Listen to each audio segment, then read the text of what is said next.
Des experts, des scientifiques, des économistes, à l'invitation du Pacte pour la transition, proposent 101 idées pour une relance verte et juste. Et parmi les idées, des chantiers régionaux de transition, un Conseil national de transition pour aller choisir des projets qui répondent aux objectifs d'une économie viable et un super fonds de la transition. L'économiste François Delorme a travaillé aux propositions phares de ce document. François Delorme, bonsoir. Bonsoir, Gérald. Alors, d'abord, le gouvernement du Québec dit aujourd'hui, et on entendait M. Dubé en parler, on est en crise, il faut accélérer des projets, il faut accélérer des autorisations environnementales également, notamment. Alors, pensez-vous que vos propositions cadrent vraiment dans cette idée qu'a le gouvernement d'accélérer la reprise économique?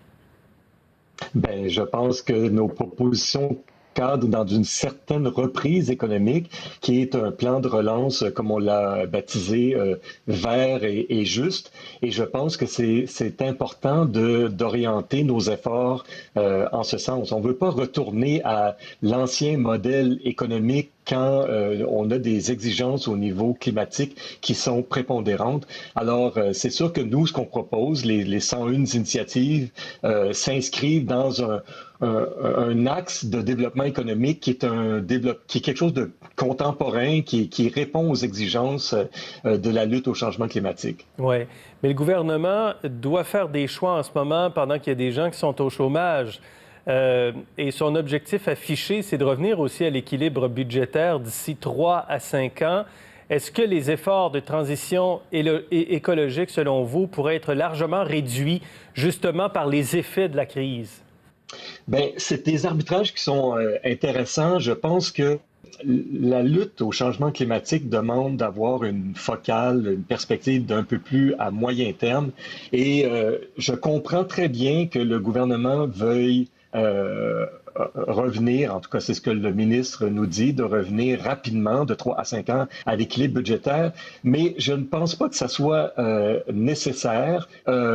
Je pense que le gouvernement, sincèrement, se trompe de dette. Je pense que on a à peu près, aujourd'hui, on nous dit qu'on a un déficit de 15 milliards qui équivaut à peu près à 3,5 % du PIB. Le gouvernement veut ramener l'équilibre budgétaire, donc amener la dette sur une trajectoire descendante. Oui, d'ailleurs, on le voit dans le graphique que vous avez préparé à l'antenne, là. Exactement. Donc, on voit que la cible qui était prévue avant la crise pandémique, quand on mesure la dette par les déficits cumulés, l'accumulation ou la cumulation des déficits, c'était 17 %. Avec la crise pandémique, mes calculs montrent à peu près qu'on serait autour de 20 %. Donc, il n'y a rien vraiment d'alarmant à ce niveau-là.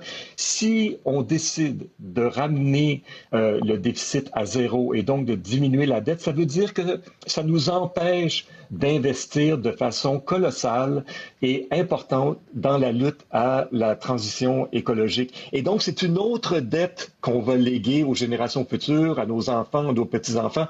En n'investissant pas aujourd'hui, ça veut dire que c'est eux qui vont pâtir de cette situation-là et qu'on va leur léguer un environnement qui est malsain et toxique. Alors, je pense que quand je dis que le gouvernement se trompe de dette, c'est que je suis un partisan de la consolidation budgétaire, mais je pense que l'objectif de ramener le déficit à zéro dans une perspective de 3 à 5 ans est inapproprié.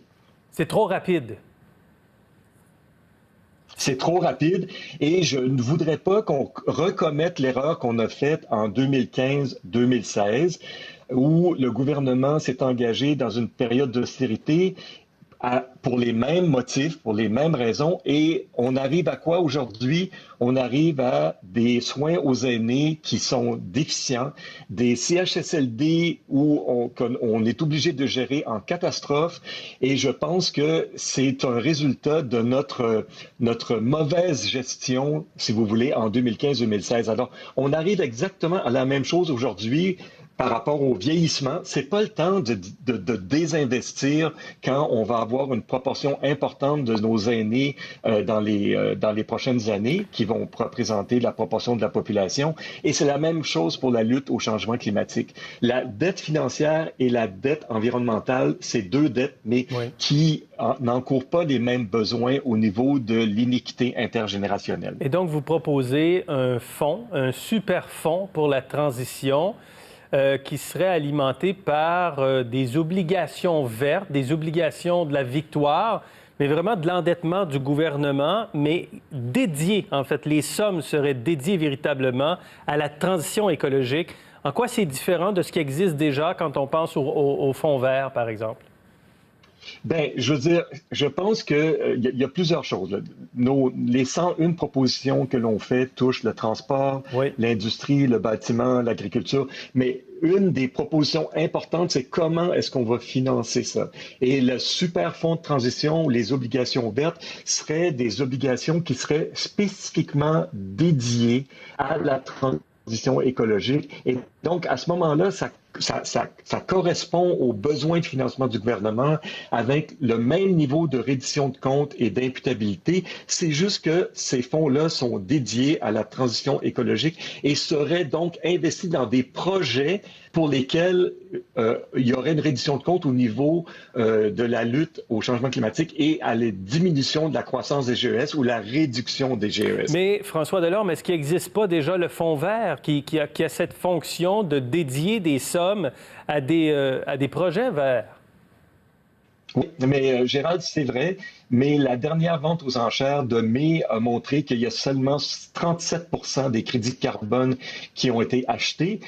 On le sait pourquoi, parce que l'activité économique a été réduite et tout ça, mais ce que ça veut dire, c'est que dans la lutte au changement climatique, il y a les 2 tiers des fonds qui devaient financer cette lutte au changement climatique, qui devait provenir du fonds vert.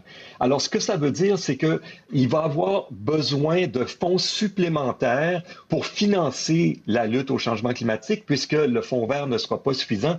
Et c'est dans cette optique-là que s'inscrit le super fonds de transition Ouais. au niveau des obligations vertes. Et je pense que cet outil-là devient extrêmement important pour Bien. pallier à l'insuffisance de financement du fonds vert. Merci beaucoup, François Delorme. Merci beaucoup, Gérard.